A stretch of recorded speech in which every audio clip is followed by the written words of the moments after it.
Coming up on this episode of Tom Talks Rubbish. You got to have stuff that sucks to have stuff that's cool. Or, as I sometimes put it, everything's eventual. Everything ends, good and bad. And sometimes you have to go through the bad stuff in order to really appreciate the good. So I try to really appreciate everything that comes my way, both good and bad. Um, Even if I'm going through a bad time and I'm not very happy, I always remind myself of two things. A, it's not going to last forever because nothing lasts forever. And B, this is an opportunity to listen to what the universe is trying to tell you in order to maybe get out of that bad thing, right?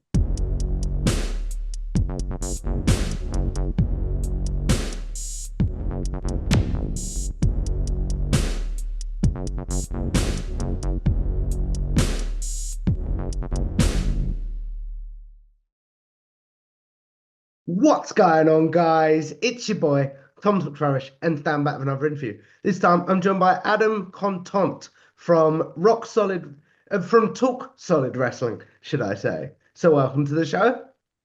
Well, thanks so much for having me, Tom. And yeah, I mean, really, either or is fine. I mean, yes, we do run a podcast, an official podcast called Talk Solid Wrestling, but really it's encompassing of the entire Mm. product itself of Rock Solid Wrestling, Canada's number one pro wrestling company, if I may be so biased as to say so myself. That's really, really cool, my friend. But before we get into any of your work, Adam, I like to start here. Where do you first discover wrestling, my friend, as a fan? Well, this is going to be a bit of a story, so get comfortable. Hmm. It all starts with my family. My uncle had Down syndrome, and he absolutely loved pro wrestling. It was something that he shared with my father growing up, and then when I was born, was something that I remember watching with him as a youngster, sitting on the floor with him, watching WWF, WCW, anything that we could watch together we would watch. And I remember sitting on the floor of the living room with him watching WWF superstars and seeing this hulking French Canadian man by the name of Dino Bravo. And Mm. everybody hated him for some reason. And then in walked Hulk Hogan, an Adonis adorned in red and yellow with a mustache and just more muscle than the muscle bound Canadian guy. And Mm. everybody was going crazy for him. And that included me sitting on the floor of the living room going nuts for this comic book hero come to life. And I think in that moment, I just absolutely was enamored with professional wrestling. And at that point, man, anything I could get my hands on, I just consumed it. And the reason I want to kind of bring this back around because life is funny and it brings a lot of full circle moments. Mm. So when I started promoting with Rock Solid Wrestling, one of the things that I loved about working with the company is that every town that we go to, we partner with a local charity. Oh, wow. And yeah, because we always want to leave the place a little bit better than when we came in. And we always want to give back because we feel it's a privilege to perform in front of a town. So when I was asked about places that I might want to bring Rock Solid, the place that I first thought of was my hometown of Kirkland Lake. And Mm. the charity I wanted to work with was Community Living, which is an organization that operates, I believe, throughout all of Canada. It's certainly big in Ontario, where I'm from. And Community Living was the organization that worked with my uncle. He was a client of theirs for pretty much his entire life. My grandmother was on their board. So that charity is very familiar with my family and my uncle specifically, and his love of pro wrestling. So every year when we go to Kirkland Lake, it's not just another wrestling show; it's also a tribute to him. They've asked me to make sure that his name is mentioned in the name. So the show is always Shake the Lake, a tribute to Raymond Contant. So Mm. it is a very full circle moment here because without my uncle sitting me down with me to watch pro wrestling as a young child, we don't get to the point where I'm now involved in the pro wrestling business and bringing a show to the town I grew up in and first discovered wrestling to benefit the organization that took such great care of my uncle who introduced me to pro Mm. wrestling. So it's a very full circle moment every year I come back. I'm trying to say this as respectfully as I can. I Sure, please. assume, based on tense and verb and stuff, your uncle's no longer with us, right? Yes, absolutely true. He did pass away a few years ago. And it was a very difficult time for all of us. And Mm, it's very easy for us to get emotional during those shows just because it is one of those things where, as wonderful as the shows are and as good of work as it does, there mm, is always, of course, a small piece of me that wishes he was around to see it because it is something that he would have loved to see. mm. Um, but I'm a strong believer in the universe, Oh yeah. and that it sends us messages and it speaks to us. We have an event coming up in March of 2026 in Bracebridge, Ontario, and this time we've partnered up with Community Living South Muskoka, which is the area where we're operating. Mm, There is a young man there named Joey, who is known throughout the entire town as the wrestling guy. He is one of their clients. He carries championship belts around with him everywhere he goes. Everybody knows him as the wrestling guy. So I'm hoping that this show coming up in March, we can maybe work with Community Living to make it about him. I've tossed around the name Joey Mania. I'm hoping it catches because I would love to be able to do for him what I wish I could have done for my uncle. what do you think? And I expected to go a bit deeper a bit later into the conversation. I'm not gonna lie, man. Please. But we're here now. Let's in for a penny, in for a pound, as we say in the UK. Yeah. What do you think your uncle would think of the show? You mentioned wishing he was there and stuff. What do you think he'd think of his tribute shows? I have no doubt in my mind he would have loved it. Not for an ego thing. He just loves wrestling and Mm, he loves people. And I think that him getting a chance to be in a live wrestling experience with people that love him would have made his day because he was incredibly friendly. He was very social. And that was one of the reasons that he had such an impact on the community and on the organization itself. Honestly, the nicest thing about doing those shows is the stories that I hear constantly from the staff of Community Living, both old and new, who had a chance to work with my uncle, and the stories they would tell about his kind heart and his spirit and his generosity and his enthusiasm, his creativity. Um, it's easily the best part of doing those shows. So honestly, if he had a good time, which I think he would have, I think that that would have been all the approval that I would have needed for him. And, to kind of speak to that a little bit more, mm. um, he's from Kirkland Lake. And if you don't know Kirkland Lake, it's a small mining town in North Ontario, middle of Almost nowhere. Alaska. Not quite that far north, I would say, maybe a little bit more to the west or to the east of it. But yeah, it's a little nothing town. Suffice to say, it hasn't seen an influx of real pro wrestling since, Mm, let's say, the 1970s. It used to be a hotbed back in the 60s and 70s when groups like the AWA would run pretty much anywhere they could put a ring up. But since that time, mm, having grown up in a northern part of Ontario, we mm, didn't get wrestling all that often.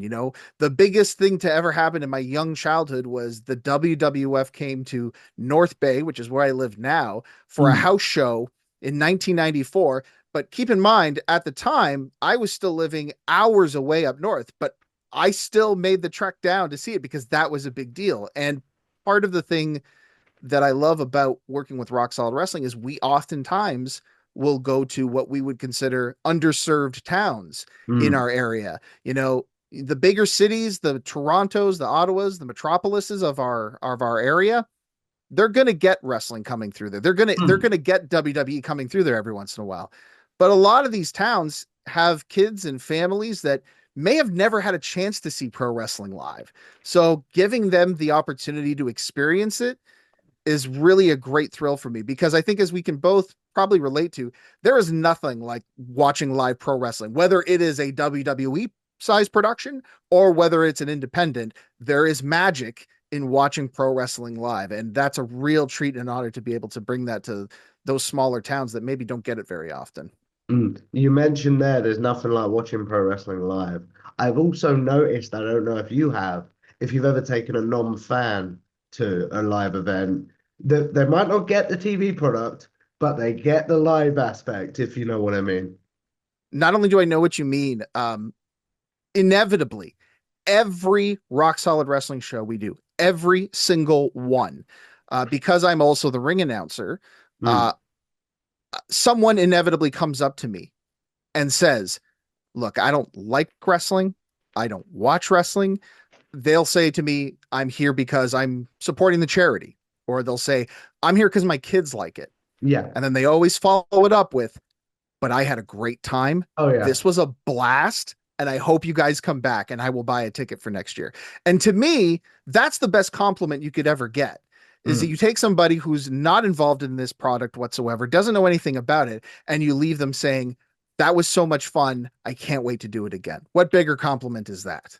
There's really not. I'm not gonna lie. I hope you said this about this show. I'm not gonna lie. And that was a self-indulgent thing to say. I do apologize.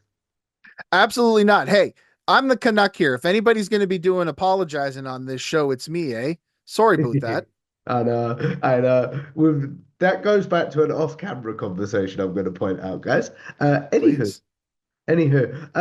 when your uncle passed, did that change your fandom at all? No, I don't think so. And I'll only say because I was already so entrenched in it, right? Like he already made the impact when I was a kid. Like from Mm, that point, it was only growing from there. It wasn't going to get any bigger than that moment. I will say this, it did make me more appreciative of the times that we had spent bonding over wrestling. It did mm, give me a greater perspective as to how many great moments and memories in my life had been shaped with wrestling either in the forefront or the background of my mm, life. So that I would say is the way that my uncle's death did affect me in terms of professional wrestling. mm. Do you, and probably the answer is no, but do you think you'd be a wrestling fan without your uncle? I don't know. That is a really good question. I think it really depends on, and we're going to get philosophical here for a minute. If you subscribe to a theory that destiny is a pre-written, predetermined thing, or if you believe in the idea that life is chaotic and unpredictable. If you Mm, subscribe to the first philosophy, then I think that an argument could be made that even though my uncle was kind of the prognicator of my fandom, my father was also a big fan and would mm, have wrestling on a lot. So I might have discovered it through him. Um, but I definitely think the chances would be a lot slimmer mm, because growing up as a child, I didn't have a lot of friends who were into wrestling. I had maybe one friend who was into wrestling as much as I was. And then through them, we discovered other wrestling fans by mm, meeting up at wrestling shows or wrestling adjacent events. So I would say this, it would be highly unlikely that I would have gone down the same path had it not been for my uncle. But I'm mm. really, really glad that it ended up the way it did. That's really, really cool. What about like what was your first sort of, you mentioned that your dad and uncle would have it on and that's how you discovered it. What was your first sort of, I'm gonna put the TV on moment because I want to watch this wrestling moment? So early on, when I was a child, my grandmother would tape pay-per-views and would keep them, on a shelf for me when I came over to visit because inevitably I wanted to watch wrestling. And grandma's house was the best place to watch wrestling at because she was in an area of the province where she could get cable, which Mm, meant WTBS. So when I grew up, in the time that I grew up, professional wrestling was WWF, was the only thing that existed. And you would get it Saturday mornings at like 11 a.m. on the local station. And then mm, that was it. That's all you got for wrestling on a weekly basis. But if you were at grandma's house, well, Saturday night meant that you could turn on TBS at 6:05 and get WCW Saturday night. And it blew my mind because I was mm. like, wait, there's more wrestling? It's not just the WWF. And she would take me to video stores where they would have WWF and WCW pay-per-views, and I would rent one every weekend, and I would be able to throw that on and just watch it. But to make a long story longer, I will go back to answer the original query. So she would tape these pay-per-views for my uncle, essentially, but kept them on a case so that I could watch them when I came in. And she recorded Survivor Series 1989, and I must have worn the tape through on that thing. I would pop that on every chance that I got, and I made cover art. I would clip photos of Hulk Hogan and the Ultimate Warrior out of magazines and sticker books, and I put them all over the tape covers. That thing was easily the crown jewel of my early fandom when I was a kid. What's so, as a bit of, this might be a bit of an ignorant question. What was so special about 1989 Survivor Series for you? Certainly not an ignorant question, especially because it's not like the first show people would think of as like, oh man, a life-changing show. And look, I will be the first to admit that upon first glance, there really isn't anything special about it. I would say that looking back on it now when I watch it, I am still filled with an incredible amount of fondness for that show and specific moments. And I think much of that is nostalgia driven, and just I think what made it so special for me at that time was that I'd seen television products, right? We'd seen Superstars and you'd seen TBS Superstation Saturday night, but Survivor Series 89 was the first real like big pay-per-view that I'd ever seen. And so everything first and foremost felt bigger. The production value was huge. If you recall that show, there is a whole montage at the beginning where the superstars are telling what they're thankful for. And Yeah. as a fun little side note, to this day, if you happen to follow me and my very close friends on social media, on Thanksgiving every year, we each choose a quote from that opening and we put it as our status for the day. So I love that whole segment. As a wrestling fan, taking a step back from it, it's brilliant because it's like, oh, here's the cast of characters that you're going to see today, and they're going to have 10 seconds to show you what they're about, but you're going to get immediately what each of them is about in this little 10-second blurb that they're going to talk about.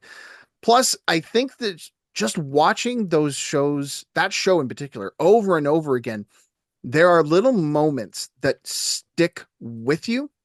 And I think that that's what made it so special to me. Like, here's the thing. I'm never going to sit there and say, oh my God, the Dream Team versus the Enforcers is one of the best wrestling matches of all time. But there are so many moments from that match that I can just immediately recognize and say, I love that moment. There's this great scene where the Enforcers all start fighting amongst one another because Bad News Brown is on their team. And if you know anything about Bad News Brown, his whole gimmick was he's a loner. He doesn't work with anyone. So the heels start putting. He was almost like the Steve Austin of his day, wasn't he? 100% ahead of his time. Absolutely. Canadian boy, by the way. So there's a bunch of pushing and shoving going on. And all you see is Dusty Rhodes in the back, just doing one of these, like just pointing at the guys, just trying to stir the pot. Yeah. And such a random moment. But I was like, oh my God, that's so funny. Like Dusty Rhodes is back there stirring the pot, and it stuck with me. Or like, you know, we make fun of it today. Anyone who's listened to the Bruce Pritchard podcast will make fun of Hogan Must Pose.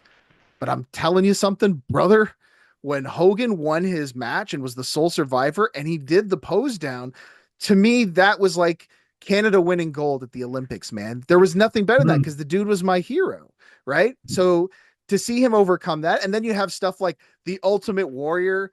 You know, the last guy in the last match he's against is Bobby the Brain Heenan. So you have a very different kind of ending to the thing where you just get to relish and revel in this babyface getting the heel to his comeuppance. Finally getting his comeuppance, yeah. Honestly, I could do a whole episode just talking about the stuff I love about Survivor Series 89. But if I was to pinpoint one thing, I would just say it's because when I was young, I hadn't seen anything like that at all. And I just went back to it over and over and over. You know how some children, you know, parents complain about, oh, my kid just put on the Lion King for like the 700th time. They just won't stop watching.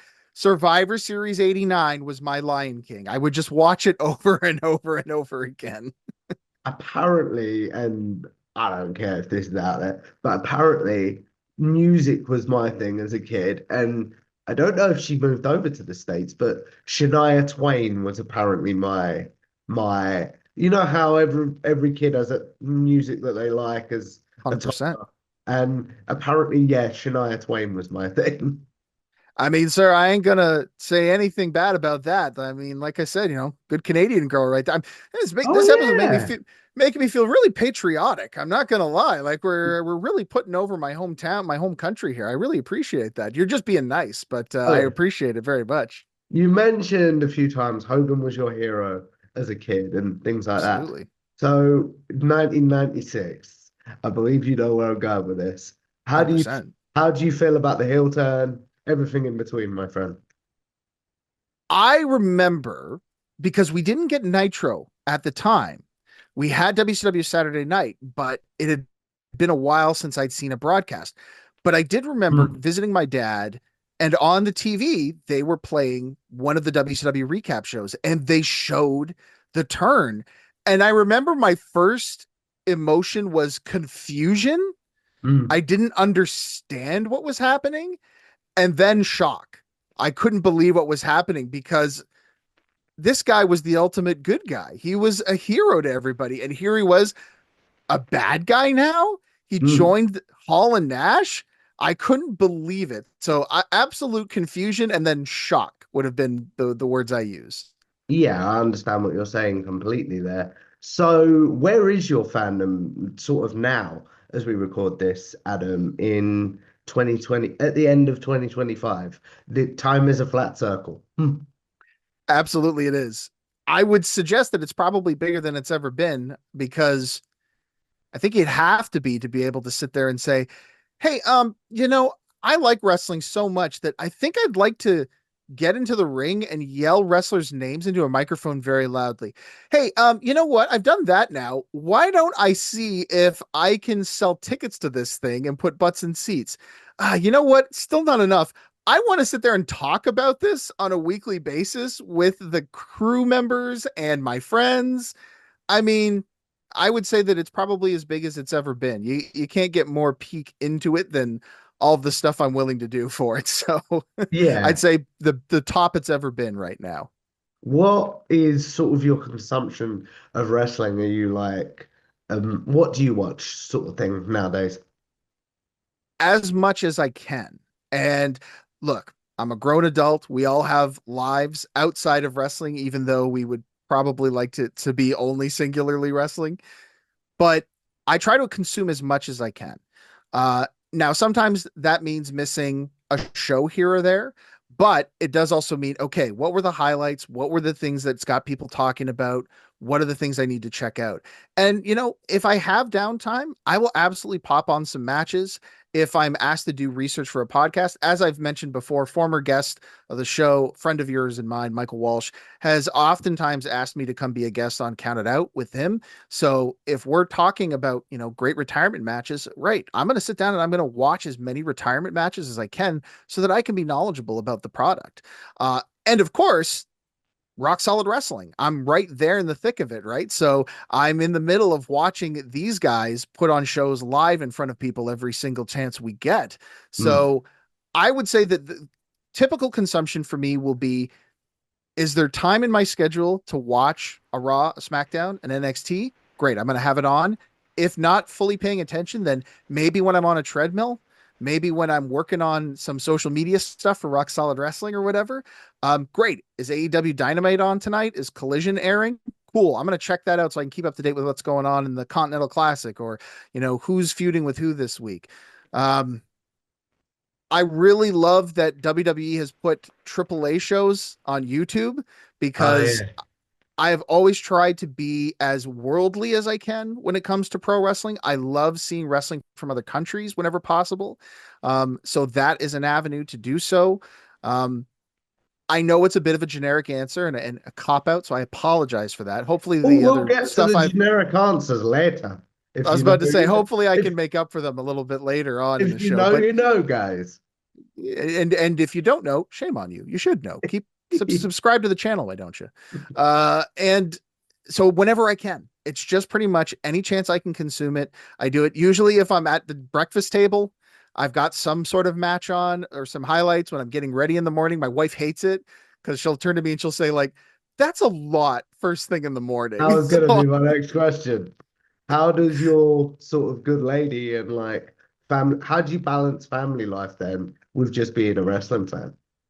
I'm so lucky. My wife is so tolerant of my fandom, but I also married a very strong independent woman, and that has served me well because she does her own thing too. She has her own interests and hobbies that she's into, and I'm very lucky in that our partnership has never demanded more of one another than we can handle.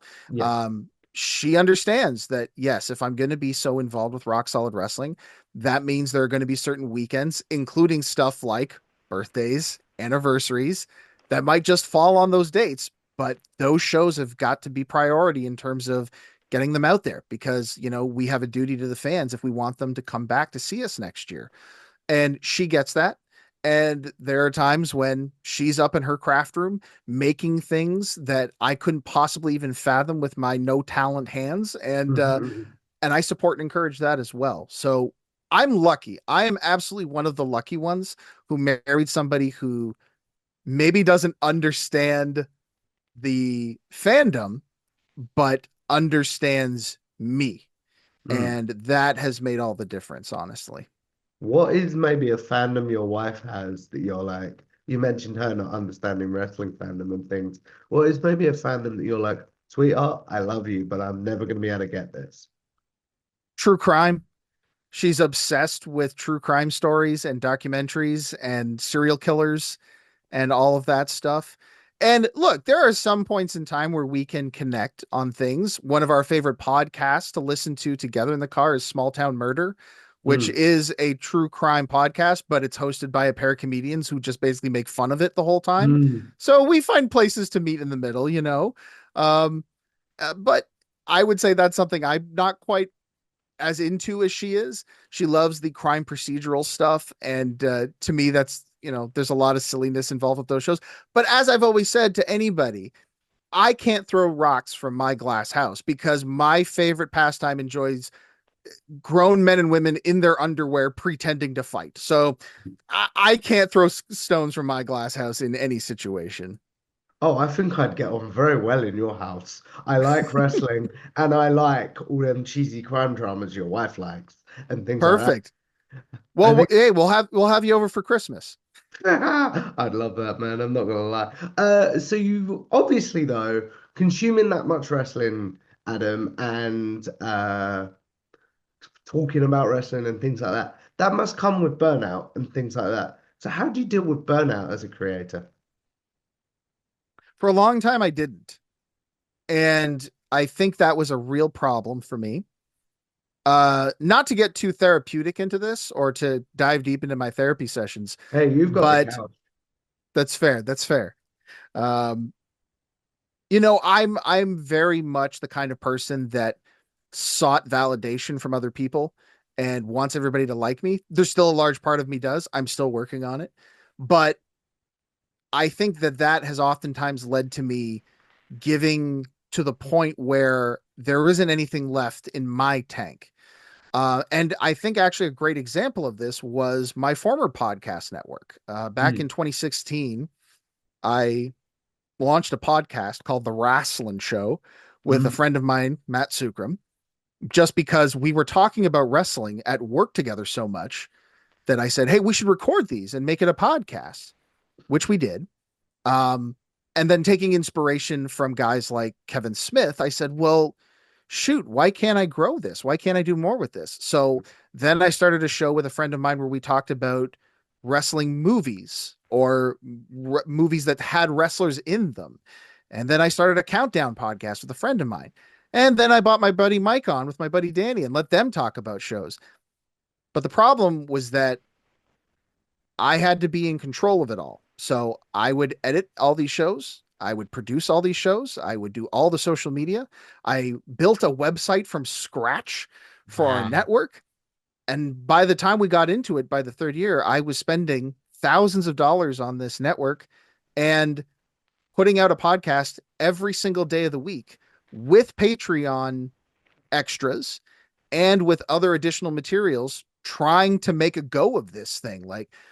And my wife and I had a conversation about this very recently where I talked about a social media post I put out back in those days where I'd said something to the effect of started working on WrestleMedia, which was the name of our network, Mm. WrestleMedia stuff at 6 a.m. It's now 9 p.m. and I'm just getting finished. Yeah, that's And not then, helping. and then underneath I put worth it. And, I look back at that now and I kind of cringe because I'm like, ugh, like, and look, don't get me wrong. Like, I love having a good work ethic. I think having a strong work ethic is a great skill, and a great trait to have. And I'm very proud of it. I was proud that it was instilled in me very early on by my parents.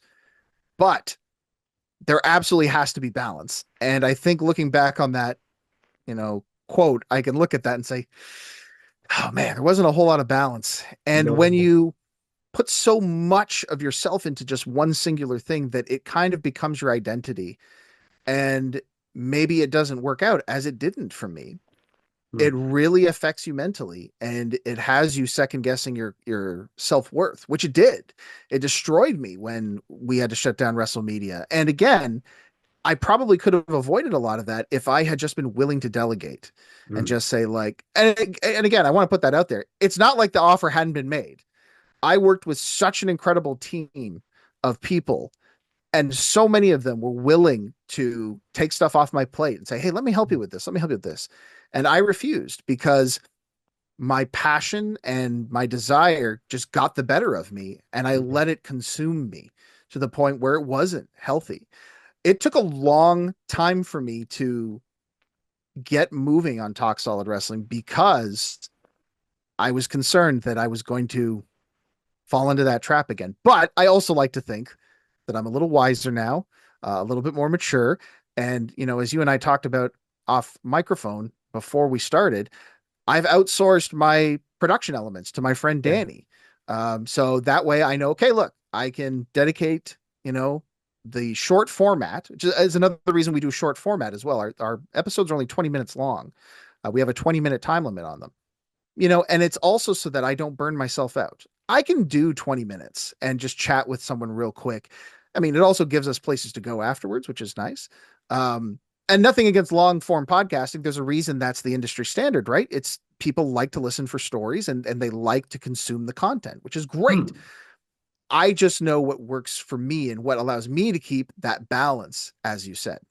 Now, in terms of fandom and just watching it, I think that it is important to make sure that you have other interests as well. Because I do have other interests and things that excite me, just not as much as wrestling. And I'm okay to that. I'm okay with that. I can live with that and accept the fact that wrestling's always going to be number one in my heart.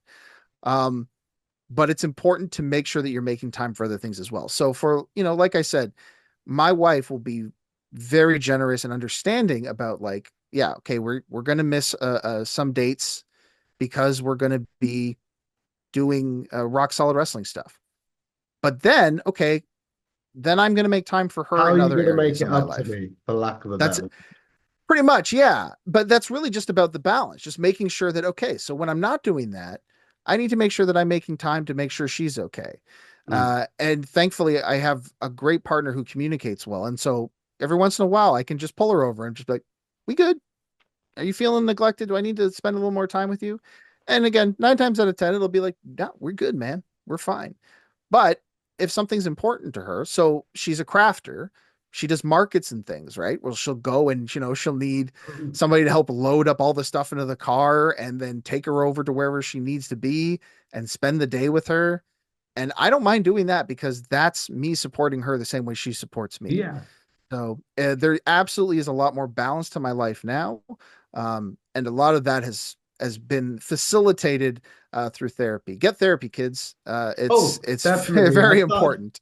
I Let me started just say that. therapy I started therapy last year as this airs, Good and for you. I'm in the best. I don't like using this term, mental and like spiritual place that I've been in years, if you know what I mean. I absolutely do. It was a game changer for me as well. So yeah, kids, get therapy if you can. It's a game changer out there. Right, Definitely. there's my little PSA. Oh, I fully agree with you there. So you mentioned your wife and things like that and the burnout and that tweet and like where you think your life would be if your podcast network hadn't folded.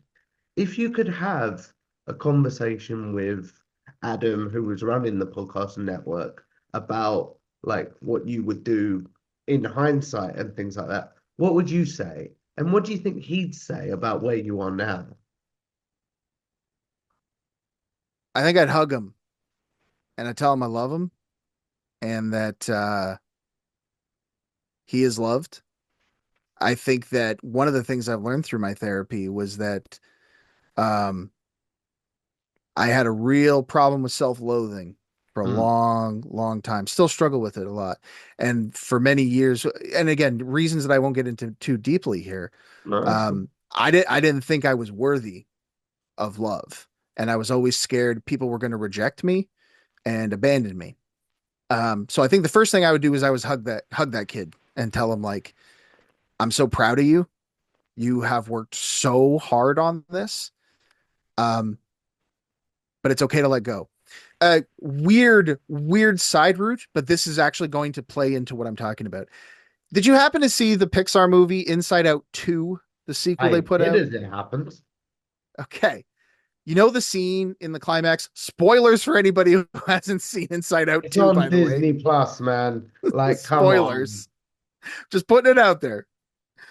So the climax has anxiety basically creating a giant cloud where she's trying to operate the entire machine all by herself Mm, and she just can't do it because she can't let go of that control, right?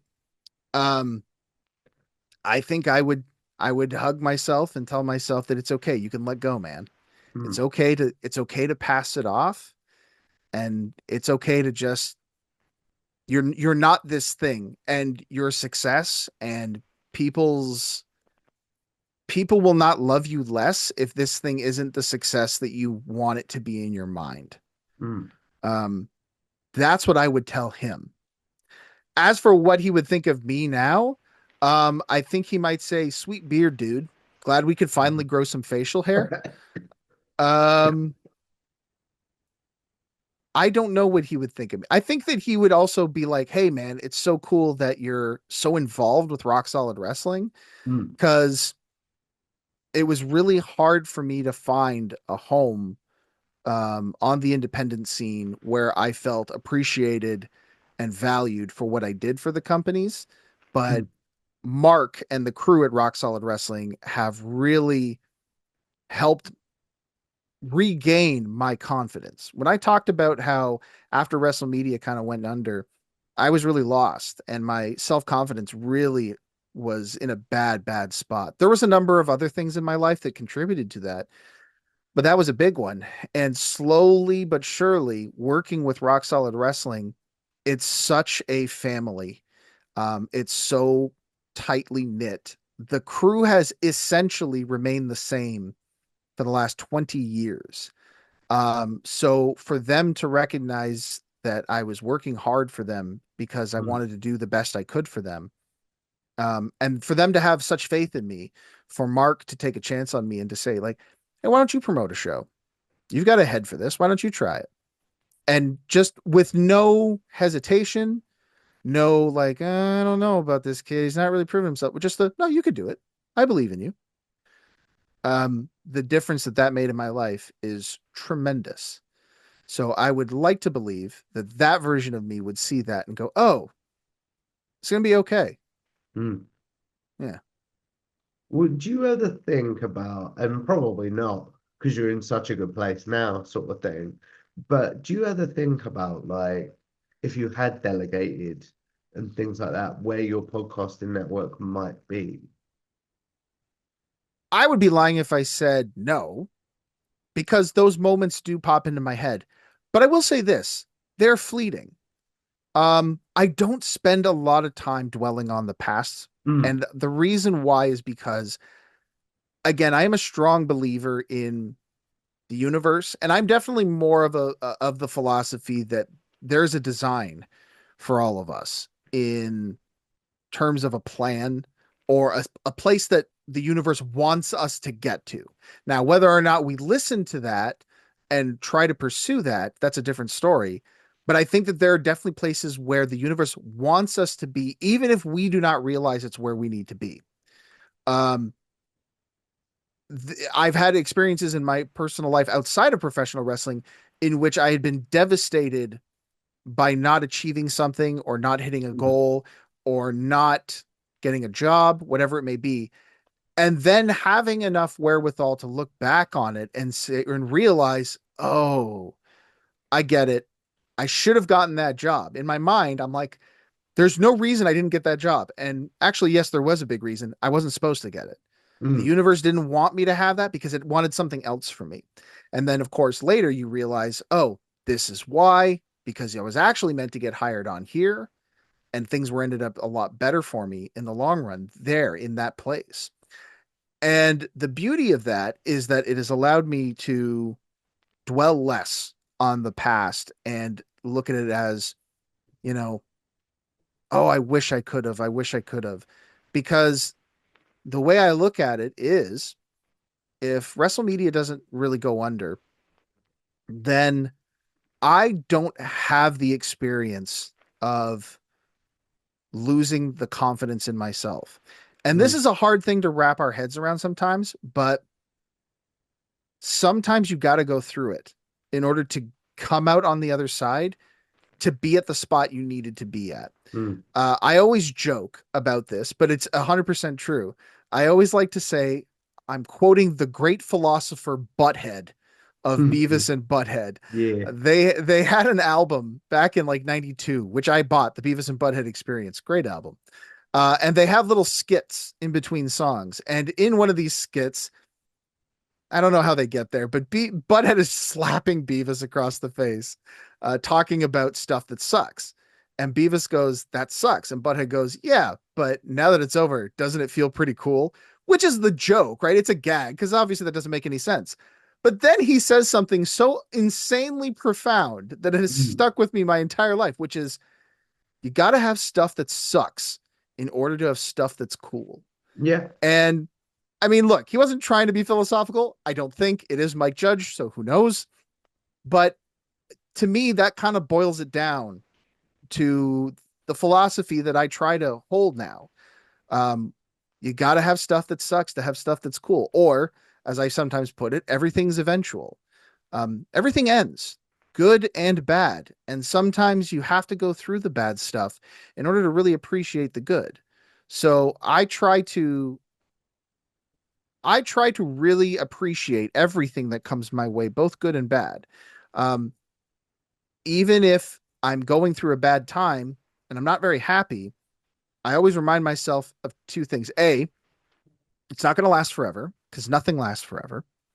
And B, this is an opportunity to listen to what the universe is trying to tell you in order to maybe get out of that bad thing.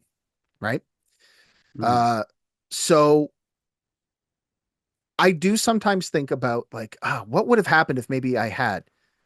But in the end, I know that it doesn't matter because it wasn't what I was supposed to do. Mm. I was supposed to get to that point so that I could go through it and learn from it. So now, when I'm doing Talk Solid Wrestling, I can sit there and go, okay, what have I learned from the last time I did this? I Mm. learned that maybe I need to delegate a little bit. Maybe I need to be a bit more balanced. And maybe I can just focus in on this one thing. And instead of it needing to be a worldwide sensation where I could make a living off of this thing, maybe it can just be fun content that I do. And I'll tell you something, the feeling is still there. The passion is still there. That fire that kept a guy working from 6 a.m. to 9 p.m. Mm. is still there. And I feel it every time I finish an episode with a guest. That fire is still there. But the beauty of it is that I can put it down and Yeah. I can walk away from it now. but I couldn't get there if it had not failed. If it had Mm. just been a success, then I would have convinced myself that everything I was doing was right. Yeah. You know, Yeah. sometimes we have to go through hard lessons to be able to be better in the future.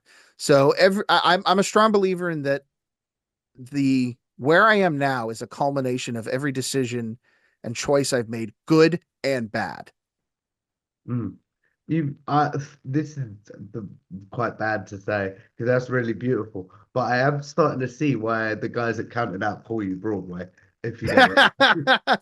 I can talk. I love to talk. Yeah, yeah. Can you tell that I was in radio for like 10 years? Oh yeah, Absolutely. oh yeah. So, Uh, Hopefully I'm not gone over too long time. And if you do need to ever cut me off, just feel free. I'm no, no, absolutely not a no, problem. no, no. Be the heel Because here and cut me off, man. I'll get to a hope peel the spot in later. curtain back, I'm coming off a small bout of bronchitis. So for you to do the bulk of the talking is really helpful, if that makes sense. 100%. First and foremost, get well soon, sir. I hope you feel a little bit better. Oh yeah. Uh, because bronchitis sucks. And secondly, anytime you're not feeling well and you're like, I just need a guy to rant for an hour, go ahead. Like I said, we could have spent the whole episode today just talking about Survivor Series 89, and I could have talked about it. This is why I'm like, yeah, I should be a guy that's doing play by play on the TV and talking, putting yelling wrestlers' names into a microphone and hosting a podcast for Rock Solid Wrestling, because I can string a few sentences together without taking a breath. I understand that completely there. What is something like a mutual friend of ours, Mike, from Counting Out with Mike and Tyler? What is something that maybe you saw him doing podcasting um, when you were working together that you've seen him definitely pick up and take over to Count It Out? And then what is something that maybe you learned from him back in the day? That is a really good question. I think that Mike's passion is unmatched. I would say that he probably would say it's maybe to his detriment sometimes, which I would probably Mm. say is true. But he's also completely unapologetic about his passion for what he believes. Especially when I was working on WrestleMedia, I wanted a sanitized version of what we did, in the sense of I wanted, I wanted to hit four quadrants, right? I wanted to have as much mass appeal as Yeah. possible because I wanted to make it more successful, right? The most successful it could be. Um, and I think one of the things that I learned from him, and when he and Tyler have gotten together, which is really being authentic, is Mm. so important. And I think it's what makes great podcasts and great podcasters. You know, I mean, there's no denying that a guy like Chris Van Vliet, who is like the king of the podcast Oh mountain yeah. when it comes to pro wrestling right now, the reason I think so many fans enjoy listening to him is that he is incredibly authentic. And hey, game recognized game. He was recently on Counted Out, and he recently broadcasted that interview onto his channel. And Oh I yeah. think it's because he saw that these guys are real. Um, here's the thing. At a certain point in time, you keep grinding hard enough, you can get some big names on your shows. But one of the things Mike and Tyler have done very consistently is have guys on multiple times. And we're not talking guys that ain't got nothing to do. We're Mm. talking about legends, guys like TJ Wilson, guys like Chris Van Vliet, guys like Eric Bischoff. These guys have come on multiple times to their show just to help them out with like their year end special or whatever. And I Mm. think that a big part of that is because they're genuine and Yeah. they are authentically themselves. And I would say that's one of the best things that you can do as a broadcaster, as a podcaster, as a storyteller or personality. Authenticity matters. People can tell when you're being fake, Oh yeah. and you and they sniff it out and they don't like it. So that's one thing I will toast to Mike and Tyler. They are, what you see is what you get. I know you podcast a lot with Mike when Tyler's not available, but what is something that maybe if you podcasted with Tyler, what is something you feel like he brings to the show? Tyler and I think are actually really similar. both in terms of our viewpoints on pro wrestling and the way that we approach podcasting. Now, that doesn't mean to say that we don't have disagreements about certain topics. As a matter of fact, we find ourselves on opposite ends, probably a bit more than I realize. But what I like about Tyler so much is that he's very analytical about his approach to things. He's obviously still him, but it's the way that his brain operates. He Mm, always, and one of the things I really like about him too, that I, I think that a lot of novice broadcasters make a mistake with is he's always prepared. He mm, always does his research and he really takes his time to think about the quality of the interview. He doesn't just want to hit the standard questions. Nothing against those, but Again, and we'll get to those later. nothing against those.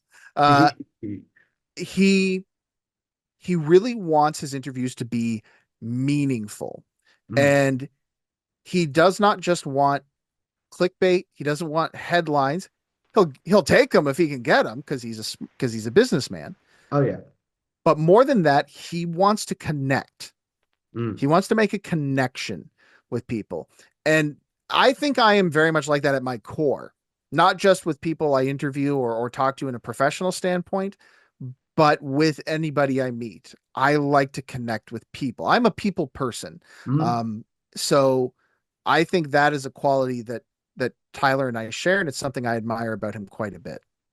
You mentioned there mistakes that like young broadcasters make and things like that. What is your advice for anyone that wants to get in this podcasting game? Do it. Jump in, feet first. Perfect is the enemy of good, as we've heard many times before. Um, I'd say that the biggest things that I've learned from my journey in podcasting was it doesn't have to be perfect.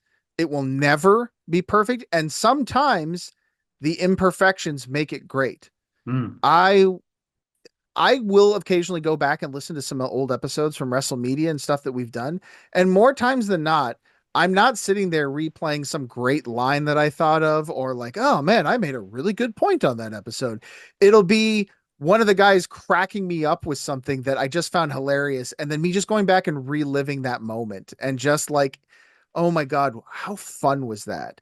And it's because the authenticity of it, right? The realness of it. Now, look, I'm not saying be reckless, but I'm mm, saying that at a certain point, you just have to let it go. You just have to put it out there into the world. I would say more than anything, I think the hardest thing is starting, right? mm, We have so much at our disposal these days that anybody can do a podcast. And if it's in you, you got to let it out. Cuz I'll tell you something. Even if nothing comes of it, you won't regret having the conversations. oh yeah. Just have those talks, man. And like I've always said that the thing that I love most or the thing I'm going to appreciate most about WrestleMedia is not the names that we got a chance to talk to. It's I now have a record of conversations with my friends that I'm going to be able to go back and listen to and I'm like God willing 60, 70, 80, and just say, "Oh man, that was a good time I had with my buddies." Or Mm, whomever it may be. If you got a passion about something, if you're passionate enough about something to say, I kind of like to talk about this and I'd like to share that with the world. Don't let anything stop you. Just do it. mm. Just get into it. Jump in feet first. That's really, really cool, my friend. I have a bit of a self-indulgent question as we look at wrapping this up pretty soon and things like that. We've been talking for about 45 minutes, my friend. And self-indulgently, where can I improve? What did you enjoy about this conversation? Everything in between. And please don't Canadian me, if you know what I mean. I don't know, man. That's in my blood. That's part of my DNA. So sorry about that. I will have to maybe just be as polite as I can be, but I'll try to be what's the word that we like to use? Constructive. How's that? I'll be Mm. constructive as possible. But honestly, man, I feel like you killed it. And honestly, I did most of the talking here, and sometimes I would say you have to rein in a guest like that. But also, it's also good to sometimes just let them spew it Oh, out. Like mm. if you ever have the pleasure of having one Diamond Dallas Page an episode with you, something that myself and Mike and Tyler have both experienced. Yeah. You need one question. You just need one question, and then Mm. he will talk for the rest of the 60 minutes. And he'll make it engaging. He'll make Oh it yeah. great, and you'll be captivated by everything he says. But some guys like myself and DDP, they'll go off that like. So I would say that depending upon the situation, like, it's always important to kind of rein guys in if there's certain stuff that you want to, talk about. But like, I feel like you did a great job with this here. You asked some really great questions. Honestly, one piece of feedback I'll give you that I think you did really well is you piggybacked right off of things we were talking about, which I think Mm. is another mistake that a lot of young broadcasters and podcasters do. They have like, I have my set questions and I'm going to ask all these questions in a row. And, oh, well, maybe we'll go back and we'll pick up on those opportunities Oh, I later. did that in the early days. Of course, because you're new and you're learning. But you didn't do that here. So I think you did a great job with that. You picked up on those opportunities and you kept running with them. So yeah, man, it was great. You didn't talk over me, which is something that I struggled with when I was a young podcaster. So yeah, I sorry, man. I am going to Canadian on this and just say, good job, eh? Thumbs up. Uh, I really appreciate that, my friend. If you, for whatever reason, I can't see because of your passion, I can't ever see you stepping away and things like that. Would you view your time in wrestling podcasting and just wrestling in general as a success? And how do you define success in like your wrestling media career? So would I define it as a success? I think that I would say yes, because the things I'd mentioned previously about, look, I have these conversations of me and my friends, which is always something that I will cherish. So I got something out of it, no matter what I could say. Whatever else anybody could say or I could say, I have that, and I think that's a win. Mm, Now, how do I define success? Good question. I think I still don't know the answer to that yet. I mm, think if you had asked me this question a couple years ago, even, I think I would have said, well, I put this many butts in seats. I was able to garner this much money for a charity. It would have been very data driven, very analytical, something I could point to and say, this achievement, this shows I'm a success, a very standard traditional yeah. form of success. But I think that as I've grown and matured and, you know, worked through some stuff in my brain, I think that I could look back and define success as something completely different in that, um, I think so many people, myself included, oftentimes get caught up in this idea of productivity. Yeah. We have to do things because you gotta get something done, or you have to make something, or you have to do something that progresses your life forward in some way. Um, and that is something that I do still struggle with. Because I oftentimes find myself, if I'm just doing something for me, that I like doing, um, I will sometimes feel guilty about it and be like, you really should be doing XYZ to work on this. But balance is important too. I would say this. I define success today as when I look myself in the mirror, am I happy and proud of the person staring back at me? Mm, And if that answer is yes, I feel like in every aspect of what I've done, I'm a success. mm. Oh, that's really, really cool, man. What would you want your overall legacy to be in the media space and promoting shows? I would say to have anything that would even remotely be considered a legacy would be more than enough.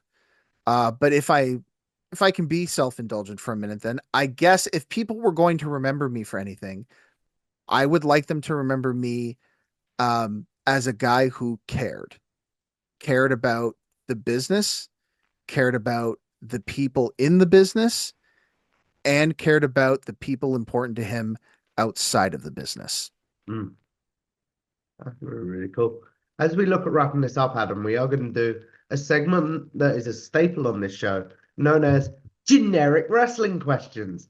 Those of Let's you that have seen go. my interviews before will know this. Where I'll ask Adam his favorite match, favorite pay-per-view card, such as Double or Nothing 2019. For example, favorite wrestlers' entrance music, favorite tag team, and the biggest generic question of all, guys, is favorite wrestler. Basically, the question I assume you're asked on social media, Adam, or at shows, in live streams, etc. So now you'll have a place to be like, I've answered this. Please go watch this. So, what's your favorite match of all time, my friend? This one is actually, I think, one of the easier ones for me to answer, even though I have loved so many matches over my lifetime. But if I could only watch one match for the rest of my life, unquestionably, it's Bret the Hitman Hart versus Rowdy Roddy Piper, WrestleMania 8 for the Intercontinental Championship in the Hoosier Dome in Indianapolis, Indiana. That match made me fall in love with wrestling all over again, and it makes me fall in love with wrestling every time I watch it.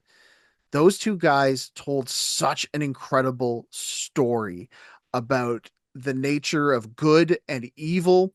I did not think that, like, to me, that's pro wrestling elevated because it wasn't just good versus evil. It was about two guys, one who had always been good, and then another guy who had spent most of his life being bad, fighting off the temptation because he wanted to be champion. Like Mm. there's so many layers to that story. The work itself is beautiful. Like it's such a great technical match from start to finish in terms of the moves and the reason. They always say that it's not just about the moves, it's about the why of the moves. And that match, I think, absolutely perfectly encapsulates it. Every time I try to tell somebody, like, oh, you got to watch wrestling, or they're like, well, what's wrestling? That's the match I show them. That's really, really cool. What about your favorite overall pay-per-view card? So this one is way harder than I think any of the other questions that are going to be asked of me because I think that that is so hard to narrow down for me because there's been so many matches that I've just enjoyed thoroughly. So what I'm going to do is I'm going to take a little bit of a left turn instead. And I'm going to recommend a pay-per-view that I love, but I don't feel gets enough attention. So Oh I'm yeah. going to maybe see get people to watch it. I'm actually going to go to Impact Wrestling and their Rebellion 2019 pay-per-view, Ooh. headlined by LAX versus the Lucha Brothers in a Full Metal Mayhem match for the TNA, or excuse me, Impact Wrestling Tag Team Championship. Brian Cage versus Johnny Impact for the Impact Championship.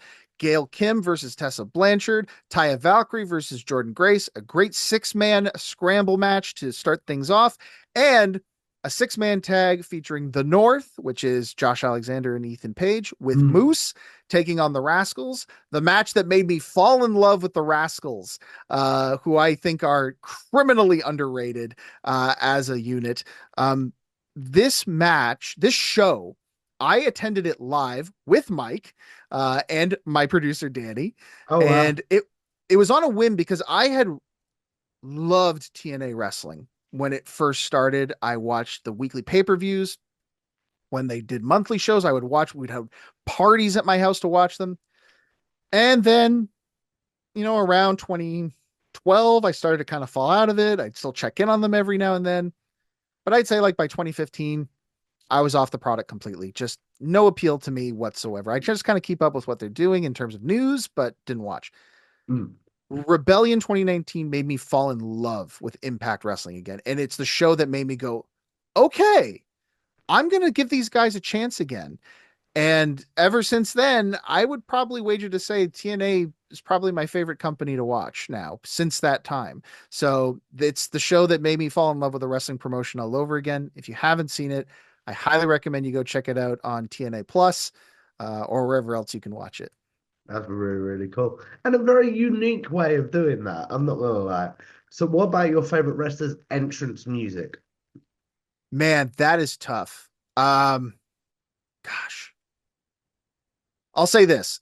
It can change from week to week, especially if I'm in the gym. Every once in a while, a good main event Jay Uso is a good one to get those chest press in. But Oh I yeah. think I'd say it's still I gotta come back to Real American by Rick Derringer, just because that's been the consistent for my entire life.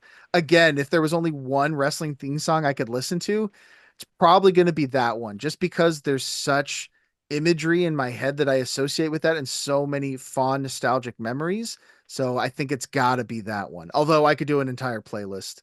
But it is, and I want to say this on the record, it is the best 80s wrestler theme song of all Oh, time. I'd agree with that. Andrew Kent, you're wrong. You were wrong back then. You're wrong now. Only 5 people are going to get that joke, but the 5 people who hear it are going to love me for it. That's really, really cool. You think more than 5 people watch my show? Thank you. I really appreciate that. What about your favorite tag team? I love tag team wrestling so much. It is really hard for me to narrow that one down. But I would say if I'm going to give it to any one team, you're going to notice a real old school pattern here. Uh, Demolition, man. They Mm. were the goats to me. Like the face paint, they also had a great Rick Derringer theme song. The Oh, way that yeah. they would just come in and just absolutely dominate their opponents. And again, I want to say for anybody out there listening right now, there's like, they were just Legion of Doom ripoffs. I didn't have the Road Warriors growing up. I didn't have the Legion of Doom growing up. I wasn't exposed to them until the late 90s. Okay. Demolition was my exposure to a face painted, mean, tough, indestructible tag team. And they were my guys. Everything from their weird promos, every time that they would bend a guy over and then just smash them on the back, I thought that was the coolest move ever because it's Oh, just yeah. like, yeah, they're literally just chopping them down. How great is that? So, yeah, man, I could talk tag team wrestling all day and a half, but I think if I got to put one team on a pedestal, it's Demolition. And then finally, Adam, the biggest genetic question, in my opinion, who is your favorite overall wrestler of all time? Well, I could give a lot of different answers to this one. Yeah, but I think what I'm gonna do is I'm gonna go with my number one man, the Macho Man, Randy Savage. Yeah, Wow. say everything twice. Yeah. Savage could do it all, man. Like there's not a thing that guy can't do at the highest level. High fly, brawl, wrestle, make you feel, tell a story. Like he had it all, man. And look, that's not to put down any of the other greats that are on my like Mount Rushmore. But if I got to go with one guy and watch his matches for the rest of all time, yeah, man, it's Savage. Just every match of his I watch, I enjoy. There's something to enjoy about his matches. So yeah, it's gotta be Randy Savage for me. That's really, really cool. How did you go, just quickly? We talked about Hogan being your guy as a kid. How did you go from Hogan to Savage then? I think just as you grow and age, your tastes change, Mhm. right? Even today, um, there's certain products that I can point to and say, like, yeah, I get into that. And then other products that I'm like, it's not my thing. Very valid. Like, it's a valid thing. And I think that's kind of what makes wrestling kind of awesome right now. Like, I work for Rock Solid Wrestling. And if I was to say that we had a style, I would say we are family friendly entertainment. We're very much pro wrestling of the 80s and 90s, where, you're going to come in, you're going to be entertained. We are sports entertainment, right? We come in there, we entertain you, we got good, solid action, but you know what you're getting. It's a family friendly show. But in our area, there are death match companies that run. There are those who prefer the kind of, I want to call it the super indie style or the highly athletic Mhm. style. And that's great. And look, I love the fact that we have crowds that you can go to so many different genres in the area, right? Now, what I'm saying is that in my college days, I probably would have loved the super indie stuff, the highly athletic. Oh my God, I can't believe. Well, look, I was a TNA fan, right? Yeah. TNA in those days, like that was the style, the X Division style, right? Absolutely. As I get older, though, I find myself gravitating back towards those style from the 80s and 90s where it was focused on characters and storytelling. So very recently, I recorded an episode with Mike for Count It Out. I don't know if it'll air, so listen, you may not be able to go check this one out, where we covered retirement matches and we Mhm. talked about the Ultimate Warrior versus Randy Macho Man Savage at WrestleMania 7. And I talked about how when I was a kid, I didn't appreciate this match because it was too melodramatic Yeah. for me. And going back and watching it now, I told Mike, man, I miss the melodrama in pro wrestling. I really do. There's something that's just not even in the modern product for like a family friendly product, like say a WWE. It's not there like it was in the 80s and the 90s, where the guys are still playing to the crowd in the nosebleed seats, right? Like that over the top melodrama, the soap opera of it is just not there anymore. And I miss it. I miss it big time. So I think it really does depend upon where you are in your life and just what connects with you. So I think now, as a man in his, early 40s, I think that I just appreciate that style and that work much more as I get older. Could be a nostalgia thing. Could be as a middle-aged man. This might be my middle-age crisis. Me just being Yeah. like, oh man, I yearn for the old days, So I don't know. I would like to think it's because my tastes have matured. But I think it's probably more than anything. It's just me looking back going, oh man, those are really great times, with a further appreciation of the art form of professional wrestling. That's a beautiful way to end this, if I'm honest, Adam. But as we do, the question I end this show on is, I believe, as YouTubers, podcasters, even just some people with some good old social media, we're all sort of gonna live forever in a very, very weird way if you think about the world. So what is one piece of content you're like, please don't remember me for that? And then what is one that you're like, almost your magnum opus, that you're like, I'd like to be remembered for that? Woof. There's a lot of stuff that I would say, don't look up, don't look up. Oh man, there were some shows that I did for WrestleMedia where I was sick as a dog Mm. and just still pushing through by myself, which I think come off as a little self-indulgent. I remember we did a string of shows SummerSlam weekend, and I had gotten the flu at the end of it, but I realized that somebody couldn't make their show or somebody needed to fill in. So I ended up filling in for somebody and did the whole like 1 hour show, just me talking because I couldn't get another co-host in time. Uh, and listening to it back now, obviously I'm like, oh my God, it was bad because it was just me droning on and not in a good headspace. So if somehow you get an access to that one, please ignore it. Not great. Yeah, Uh, in terms of stuff I'm really proud of, if I may be self-indulgent and plug something for Rock Solid Wrestling, please. I I'm always been very very proud of my work doing play-by-play for Rock Solid Wrestling. It's one of the greatest honors I've ever had for them to choose me to be the narrator of their stories. And we have a deal signed with an app called Watchy TV. It's a streaming site. So if you would like to see some of, I think, my better work, I would encourage you to download the Watchy TV app. And look for Rock Solid Wrestling. We should still be in the popular channel section, as I'm told our numbers are incredibly good, which is great. Thank you, all of you that watch Really us on go. Watchy TV. Watch some episodes. There's some interviews on there I do with some guys as well, but mostly it's wrestling and play by play on there. So I would encourage you to check that out. It's well worth doing, guys.